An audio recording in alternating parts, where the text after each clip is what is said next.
তাহলে আমরা যেখানে বলতেছিলাম যে আমার গ তিনের গ নাম্বার শর্ত আমরা বলছি, তিনের গ নাম্বার শর্তে ছিল কি আমাদের, তিনের গ নাম্বার শর্তে আমাদের ছিল যে যে ব্যক্তি বিস্ফোরক দখলে রাখেন তার সাজা হবে সর্বনিম্ন 6 মাস কারাদণ্ড। ঠিক আছে? আর সর্বোচ্চ হতে পারবে 5 বছর পর্যন্ত, সর্বোচ্চ 5 বছর পর্যন্ত প্লাস 20,000 টাকা, প্লাস 20,000 টাকা।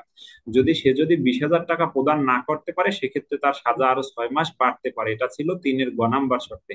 আর তিনের গ নাম্বার শর্তে, ঠিক আছে, ঘোড়ার গ, এই ঘোড়ার গ শর্তে হচ্ছে যদি আপনি অন্যান্য যে ক্ষেত্রগুলো আছে, অন্যান্য ক্ষেত্রে যদি কারো কাছে এই কয়টা ক্ষেত্র ছাড়া যদি কারো কাছে বিস্ফোরক দ্রব্যাদি পাওয়া যায় সেক্ষেত্রে তার সাজা হতে পারে সর্বনিম্ন 3 মাস, সর্বোচ্চ হতে পারে 2 বছর পর্যন্ত কারাদণ্ড প্লাস 10,000 টাকা জরিমানা। যদি সে টাকা প্রদান না করতে পারে সেক্ষেত্রে তার 3 মাস পর্যন্ত কারাদণ্ড হতে পারে। তাহলে আপনি এতক্ষণ করলেন বিস্ফোরক তৈরি, বিস্ফোরক দখল, বিস্ফোরক ক্রয় বিক্রয়, তারপর হচ্ছে বিস্ফোরক আনা নেওয়া এবং অন্যান্য, এটা পড়লেন। তাহলে একটা জিনিস কিন্তু বাকি রয়ে গেছে, আপনারা এই জিনিসটা কোশ্চেন করবেন, দেখি কে কি সঠিক। বোঝা বোঝা গেছে যে আপনাদের মনোযোগ আছে ইনশাল্লাহ। তাহলে আমাদের বলছেন যে আমাদের তাহলে আমরা এতক্ষণ পাইলাম বিস্ফোরক তৈরি, পরিবহন, তারপর হচ্ছে আমদানি, ক্রয় অথবা বিক্রয়, আর পড়লাম দখলে রাখা এবং অন্যান্য ক্ষেত্র। কিন্তু মেইন যে ঘটনাটা সেটাই আমাদের বাকি রয়ে গেছে। মেইন ঘটনাটা কি? যে বিস্ফোরণ ঘটানোর শাস্তি। এই বিস্ফোরণ ঘটানোর শাস্তি যদি আসে তাহলে লিখবেন 3 প্লাস ক, 3 প্লাস ক। এর আগে যে ছিল যে তিনের 4টে শর্ত, সেটা কিন্তু 4টা শর্তের ক খ গ ঘ হয়ে গেছে। আর যদি বিস্ফোরক ঘটানোর শাস্তি আসে তাহলে আপনি ডাইরেক্ট লিখবেন 3 প্লাস ক, অর্থাৎ 3 লেখা ব্র্যাকেটে লিখবেন ক। এর শাস্তি হচ্ছে যদি যেই ব্যক্তি কি করবে, যে অপরাধ সংগঠনের উদ্দেশ্যে বিস্ফোরণ ঘটাইবে সেখানে কারো ক্ষতি হোক কিংবা না হোক, কারো যদি সেরকম শাস্তি মানে কোনো অপরাধ কাজ সংগঠনের জন্য কেউ যদি বিস্ফোরণ ঘটায় সেখানে কোনো প্রকার ক্ষতি হোক বা না হোক, তার শাস্তি হবে সর্বনিম্ন 3 বছরের কারাদণ্ড, সর্বনিম্ন 3 বছরের কারাদণ্ড, এবং সর্বোচ্চ হবে, এখানে লেখা আছে 7 বছর কারাদণ্ড, সর্বোচ্চ হবে 7 বছর। তাহলে সর্বনিম্ন হবে 3 বছর, সর্বোচ্চ হবে 7 বছরের কারাদণ্ড। আর এর সাথে জরিমানা, অর্থদণ্ড আছে স্যার? এর সাথে জরিমানাও হবে। বলেন। না, বলছিলাম অর্থদণ্ড আছে, দাদা আছে। হ্যাঁ হ্যাঁ, এর সাথে জরিমানা আছে, কিন্তু জরিমানাটা কতটুকু হবে সেটা স্পেসিফিক বলা নাই। জরিমানাটা হচ্ছে ওটা পরিস্থিতির উপর ডিপেন্ড করবে, কি পরিমাণ ক্ষতি হয়েছে বা হয় নাই সেটার উপর ডিপেন্ড করবে।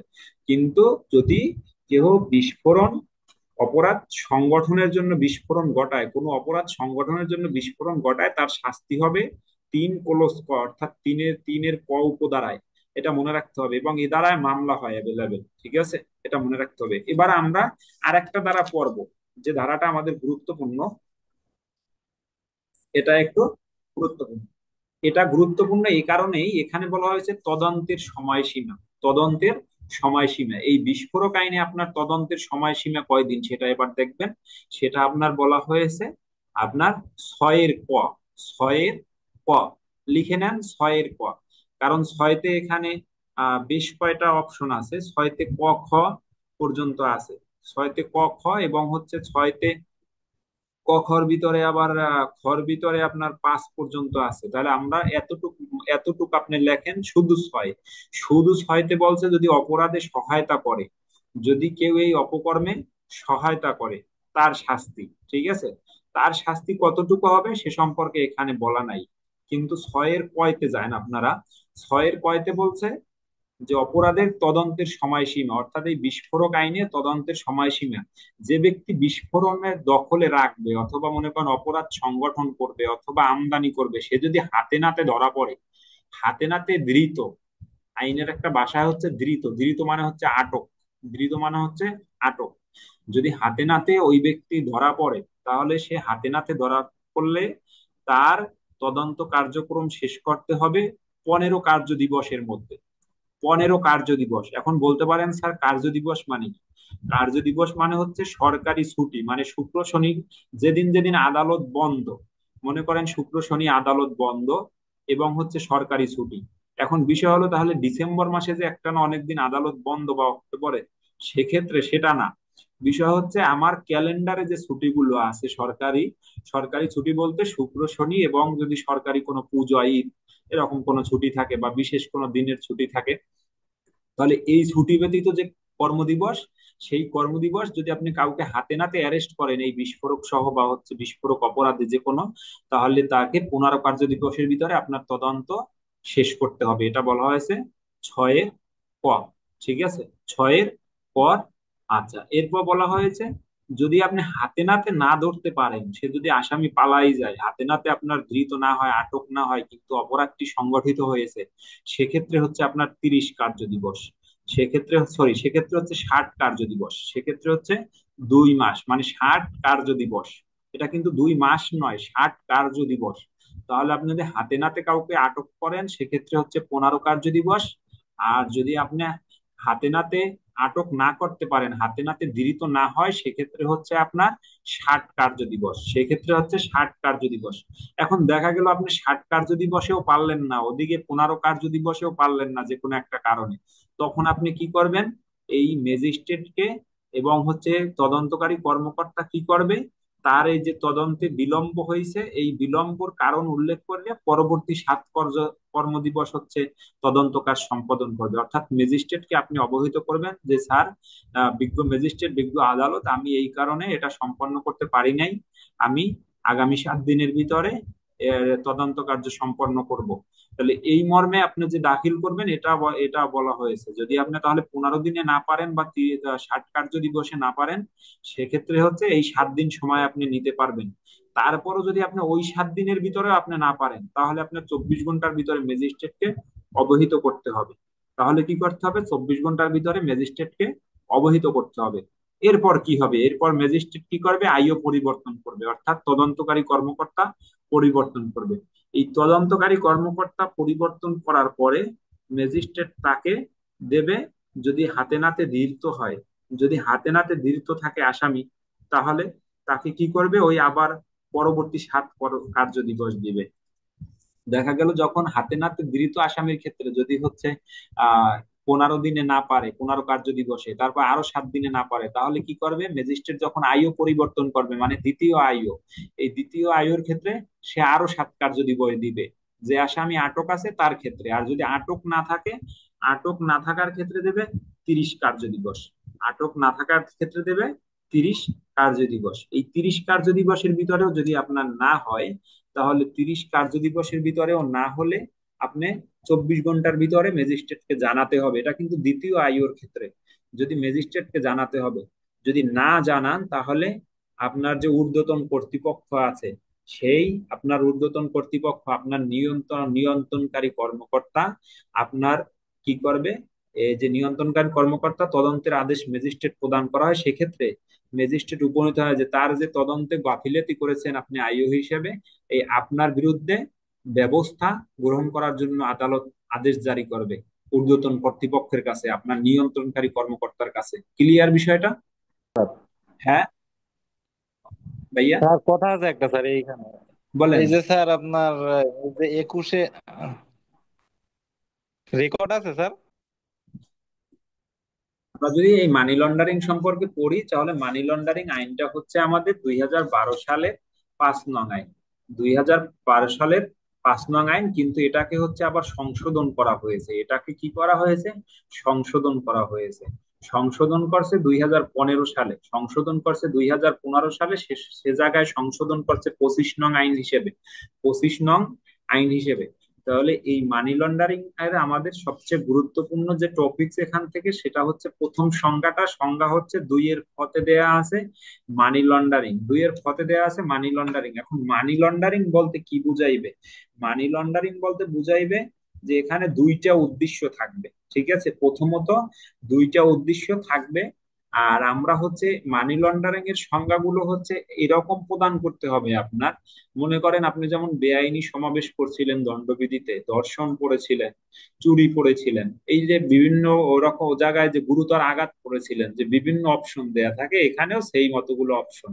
আপনি চাইলে সংজ্ঞাটা 5-6 লাইনে টাইনে একাত্রেও দিতে পারবেন। তবে এখানে বলছে কি যে নিম্নবর্তিত, ঠিক আছে, নিম্ন বর্ণিত উদ্দেশ্যের অপরাধের সাথে সম্পৃক্ত সম্পত্তি জ্ঞাত সারে হস্তান্তর, অর্থাৎ নিম্ন বর্ণিত ক্ষেত্রে যদি কোনো ব্যক্তি সম্পত্তি জ্ঞাত সারে মানে হচ্ছে নিজে যাই না শুই না, ঠিক আছে, হস্তান্তর বা রূপান্তর করে, সেক্ষেত্রে তিনি মানি লন্ডারিং করেছেন বলে প্রতীয়মান হবেন।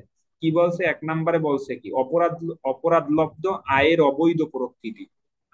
আয়ের একজন ব্যক্তির আয়ের অবৈধ প্রকৃতি, উৎস, অর্থাৎ আয়ের তার উৎস কি, আয়ের অবস্থান কি, তার টাকা কোথায় আছে, জমা আছে, মালিকানা কি, ঠিক আছে, সে কেমন প্রকৃতির মালিক, এবং হচ্ছে নিয়ন্ত্রণ যে তার এই আয়টা কোথা থেকে নিয়ন্ত্রণ করা হয়, কিভাবে অর্জিত হয়, এর সদ্যবিত্ত ধারণ করা, এর সদ্যবিত্ত করা।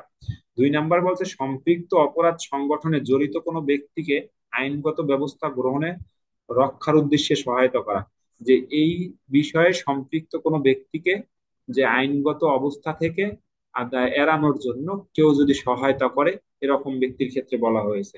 আচ্ছা, এরপর বলছে বৈধ বা অবৈধ উপায়ে অর্জিত অর্থ সম্পত্তি নিয়ম বহির্ভূত ভাবে বিদেশে পাচার করা, আপনার বৈধ হোক কিংবা অবৈধ হোক, বৈধ হোক কিংবা অবৈধ হোক, যদি আপনার বৈধভাবে আয় করেন বা অবৈধভাবে কোনো সম্পত্তি আয় করেন, অর্জিত সম্পত্তি বা অর্থ, এটা যদি আপনি নিয়ম বহির্ভূত ভাবে অর্থাৎ আইন বহির্ভূত ভাবে বিদেশে পাচার করেন, সেটাও মানি লন্ডারিং হবে।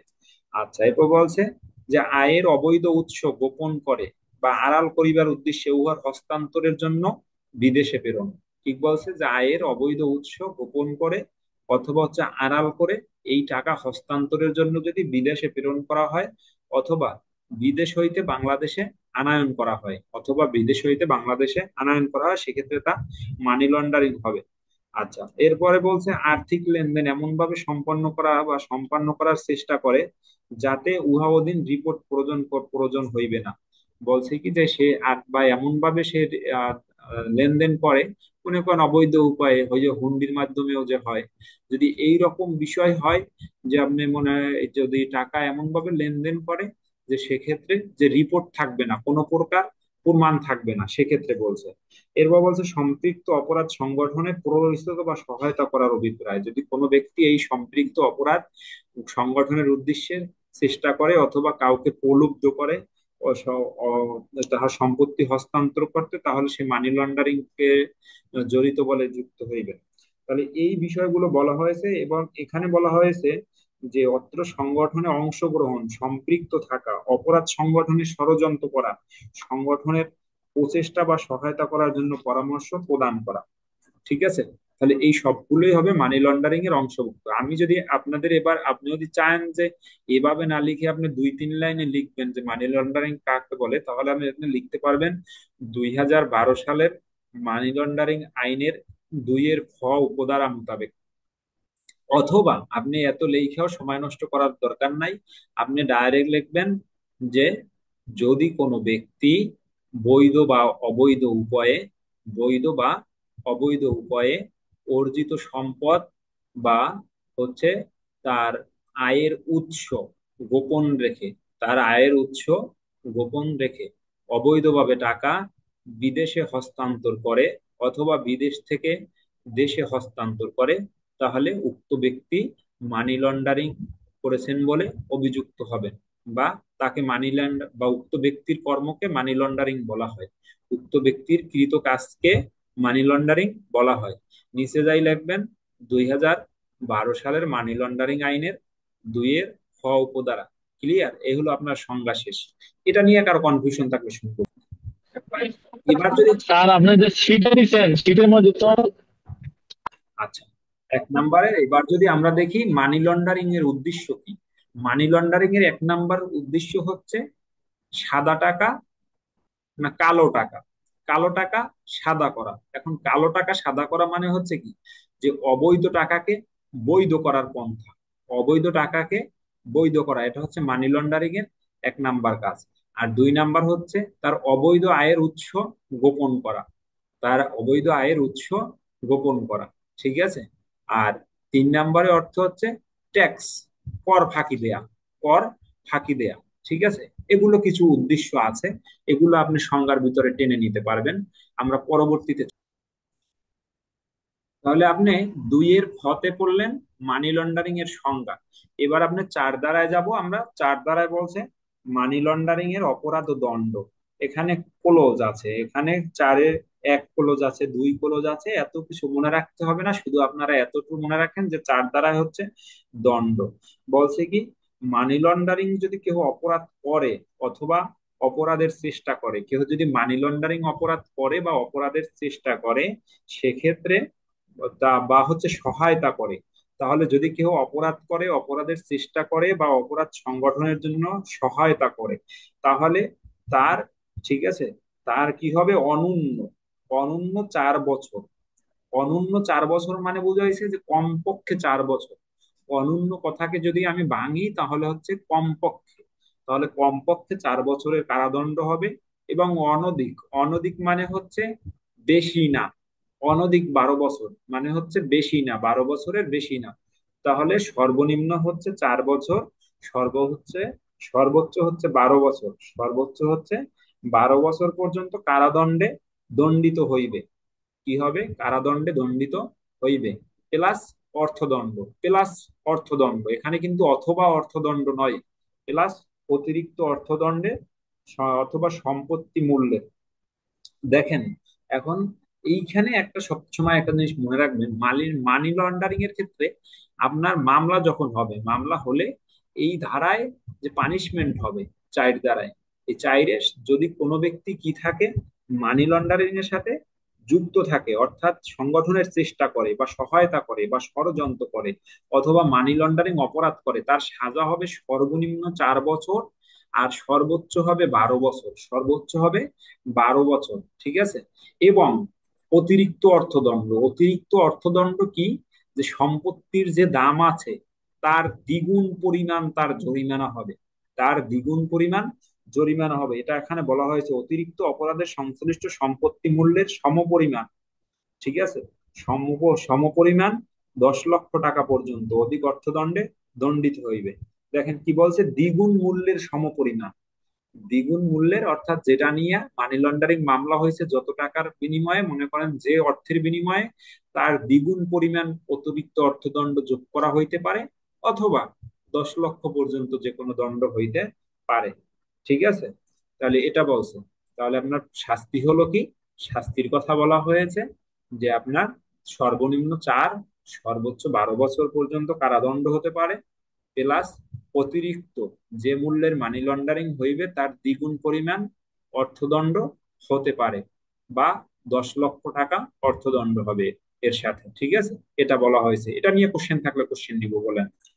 আহ 4 নাম্বার আর একটা কথা বলছে, কোন সত্তা এই আইনের অধীনে অপরাধ সংগঠন করিলে, তাহলে সত্তা বলতে বুঝাইবে যে দায়িত্বপ্রাপ্ত কোন সংগঠনের দায়িত্বপ্রাপ্ত কর্মকর্তা, এটা 27 ধারায় বলা হয়েছে, যেমন হচ্ছে মালিক, ম্যানেজার, ঠিক আছে। যেমন হচ্ছে আপনার এখানে বলছে কি, যে সত্তা বলতে আপনার বুঝাইছে যে মালিক, ম্যানেজার, সচিব বা অন্য কোনো কর্মকর্তা, কর্মচারী বা প্রতিনিধি যদি উক্ত অপরাধ সংগঠন করিয়ে থাকে, সেক্ষেত্রে বা যদি সহায়তা করে বা ষড়যন্ত্র করে, সেক্ষেত্রে তার বিধান সাপেক্ষে এই যে উপরের যে আহ, যে পরিমাণ সম্পত্তি মানি লন্ডারিং করবে অথবা দায়ে যুক্ত হবে তার দ্বিগুণ পরিমাণ, তার দ্বিগুণ পরিমাণ অর্থ সংযুক্ত করিতে হইবে, অর্থাৎ অর্থদণ্ড হইবে। উপরে যে শাস্তি যা আগে পড়ছেন সেটা তো আছেই, তার সাথে দ্বিগুণ পরিমাণ অর্থদণ্ড হইবে, অথবা 20 লক্ষ টাকা, অথবা 20 লক্ষ টাকা। আরো সহজ ভাবে যদি বলি, আপনি চার দ্বারায় পড়ছেন যে মানি লন্ডারিং এর শাস্তি হচ্ছে সর্বনিম্ন 4 বছর, সর্বোচ্চ হচ্ছে 12 বছর, প্লাস হচ্ছে যে পরিমাণ মানি লন্ডারিং এর অভিযোগ করবে তার দ্বিগুণ পরিমাণ অর্থ বা 10 লক্ষ টাকা, বা 10 লক্ষ টাকা জরিমানা। কিন্তু এটা আইসা একটা ব্যাখ্যা দিয়েছে, যদি যদি কোম্পানির ক্ষেত্রে হয় কোনো, বা কোনো ব্যাংকের ক্ষেত্রে হয়, সেক্ষেত্রে যদি কোনো সত্তাকারী যদি এই সব সহযোগিতা করে, মনে করেন ব্যাংকের ম্যানেজার অথবা একটা কোম্পানির একটা অফিসের কর্মচারী, কর্মকর্তা, বা হচ্ছে কোনো প্রকার কোনো সচিব, এরা যদি যুক্ত থাকে, এইরকম লোক যদি কোনো প্রতিষ্ঠানের যুক্ত থাকে, সেক্ষেত্রে তাদের ক্ষেত্রে যদি সংঘবদ্ধভাবে এই ক্রাইমটা হয়, অর্থাৎ প্রতিষ্ঠানের ক্ষেত্রে যদি এরকম সংঘবদ্ধভাবে ক্রাইমটা হয়, সেক্ষেত্রে ওই শাস্তি ঠিকই থাকবে, কিন্তু যদি আপনার তার টাকার পরিমাণ দ্বিগুণ পরিমাণ অথবা 20 লক্ষ টাকা। ওই যেখানে ছিল 10 লক্ষ টাকা ও জায়গায় 20 লক্ষ টাকা, এতটুকু বলা হয়েছে। এটা নিয়ে কোশ্চেন থাকলে বলতে পারেন। পর্যন্ত একটু সংক্ষেপে বলি, আপনারা শুনেন। যে 4 থেকে আছে 11 পর্যন্ত, আপনার 5 নাম্বার দ্বারায় বলছে অবরুদ্ধকরণ বা কোরকের আদেশ লঙ্ঘনের দণ্ড। যে হচ্ছে অবরুদ্ধকরণ, অর্থাৎ কোনো সম্পত্তি যদি আটকাই রাখতে বলা হয় বা কোরক করার কথা বলা হয়, সেক্ষেত্রে যদি এটা লঙ্ঘন করে, কেউ লঙ্ঘন করে টাকা নিয়ে তারপর আবার পাচার করে দেয়, এসব কোনো কাজ করে নাই, সেক্ষেত্রে তার দণ্ড হবে অনধিক 3 বছর কারাদণ্ড অথবা অবরুদ্ধ বা কোরক সম্পত্তি যা থাকবে তার সমপরিমাণ অর্থদণ্ড। এটা বলা হয়েছে 5 ধারায়, এটা বলা হয়েছে 5 ধারায়। আর 6 নম্বরে বলা হয়েছে তথ্য প্রকাশের দণ্ড। তথ্য প্রকাশের দণ্ড। এখন বলতে পারেন 6 নম্বরে যে তথ্য প্রকাশের দণ্ড বলতে কি বুঝাইছে, যে তদন্ত সম্পর্কিত যদি কোনো তথ্য, ঠিক আছে, প্রাসঙ্গিক কোনো তথ্য সংস্থা মাধ্যমে যদি প্রকাশ করিবেন না, অর্থাৎ যে তথ্য দেয়া যাবে না সেই তথ্য যদি হচ্ছে প্রদান করা হয়, যার বিরুদ্ধে অভিযোগ হয়েছে তাকে যদি কোনোভাবে এইসব তথ্য প্রকাশ করা হয়, ঠিক আছে, তাহলে তার কি বলা হয়েছে সে সম্পর্কে বলা হয়েছে 6 নম্বরে, তার শাস্তি হবে 2 বছর পর্যন্ত কারাদণ্ড প্লাস 50,000 টাকা অর্থদণ্ড, প্লাস 50,000 টাকা অর্থদণ্ড, এটা বলা হয়েছে। এরপর 7 নাম্বার দ্বারা বলা হয়েছে যদি তদন্তে বাধা হয়, তদন্তে যদি বাধা প্রদান করা হয় বা অসহযোগিতা বা প্রতিবেদন প্রেরণে ব্যর্থতা বা সরবরাহে বাধা দেওয়া হয়, অর্থাৎ যদি আপনি যে তদন্ত করবেন সেখানে যদি কোনো প্রকার বাধা আসে, হুমকি আসে, ঠিক আছে, বা প্রেরণে যদি কোনো ব্যর্থতা আসে, তথ্য সরবরাহেতে যদি কেউ, যেমন ব্যাংকে গেলেন, ব্যাংক আপনাকে তথ্য দিয়ে সহযোগিতা করলো না, যদি এরকম হয় সেক্ষেত্রে তার শাস্তি হতে পারে 1 বছর পর্যন্ত কারাদণ্ড প্লাস 25,000 টাকা জরিমানা। এটা বলা হয়েছে আমাদের মানি লন্ডারিং আইনের 7 ধারা। 8 ধারায় বলা হয়েছে অপরাধের তদন্ত। অপরাধের তদন্ত, এই যে বললাম যে তার মানি লন্ডারিং আইনের তদন্ত করবে শুধু 2টা প্রতিষ্ঠান, শুধু 2টা প্রতিষ্ঠান। এটা সর্বশেষ সংশোধনীতেও পরিবর্তন করা হয় নাই। 2টা প্রতিষ্ঠান কারা কারা? 1 নম্বরে করবে বাংলাদেশ ব্যাংক, আর 2 নম্বরে করবে সিআইডি। আর করবে কেটা? বাংলাদেশ ব্যাংক আর সিআইডি। তাহলে যদি পরীক্ষায় আসে এমসিকিউতে যে মানি লন্ডারিং এর মামলা কে তদন্ত করবে, তাহলে অপরাধ তদন্ত বিভাগ অর্থাৎ সিআইডি, আর করবে বাংলাদেশ ব্যাংক, এই 2টা প্রতিষ্ঠান, ঠিক আছে। আচ্ছা, আর এর এখতিয়ার হচ্ছে স্পেশাল জজ আদালতে বিচার হয়, ঠিক আছে, বিশেষ এখতিয়ারে। এরপর 11 নম্বরে বলছে অপরাধের আমলযোগ্যতা, অআপসযোগ্যতা, জামিনযোগ্যতা, অর্থাৎ এই আইনে যদি কেউ অপরাধ করে সেক্ষেত্রে আমলযোগ্য হইবে, আপোষযোগ্য হইবে না মানে অআপসযোগ্য হইবে, আর অজামিনযোগ্য মানে কোনো প্রকার জামিন প্রদান করা হইবে না। এটা বলা হয়েছে যে জামিন প্রদান করা যাইবে না এই অপরাধে, এটা এখানে বলা হয়েছে। তাহলে এই ছিল আমাদের মানি লন্ডারিং এর 11 ধারা। আমরা যদি 24 ধারা দেখি, একটু 24 আর 25 ধারা আমাদের বাকি আছে। আমাদের 24 ধারায় বলা হয়েছে মানি লন্ডারিং, যে বাংলাদেশ ফাইন্যান্সিয়াল ইন্টেলিজেন্স, আপনারা এটা মনে রাখবেন, এটা মনে রাখবেন সুন্দর করে। BFIU, BFIU, Bangladesh financial intelligence unit, ঠিক আছে। এই বাংলাদেশ ফাইন্যান্সিয়াল ইন্টেলিজেন্স ইউনিট এটা প্রতিষ্ঠা করা হয়েছে এই 24 ধারা মোতাবেক। এখানে কাকে কাকে যুক্ত করা হয়েছে এ সম্পর্কে একটু বলা দরকার ছিল, কিন্তু কাটে যাবে, সময় কম, কালকে আবার বলে দিব অনেক। আর আর 25 ধারায় বলা হয়েছে মানি লন্ডারিং অপরাধ প্রতিরোধে যে রিপোর্ট প্রদানকারী সংস্থার দায়িত্ব। এই যে মানি লন্ডারিং যে অপরাধ ঘটবে তার যে হচ্ছে রিপোর্ট প্রদান করবে সেই সংস্থার যে দায়িত্ব, সেটা বলা হয়েছে 25 ধারায়। তারপরে যদি আমরা 24 ধারায় একটু দেখি, 24 ধারায় আমাদের বলা হয়েছে যে এখানে কে কে থাকবে। একটি পৃথক সিল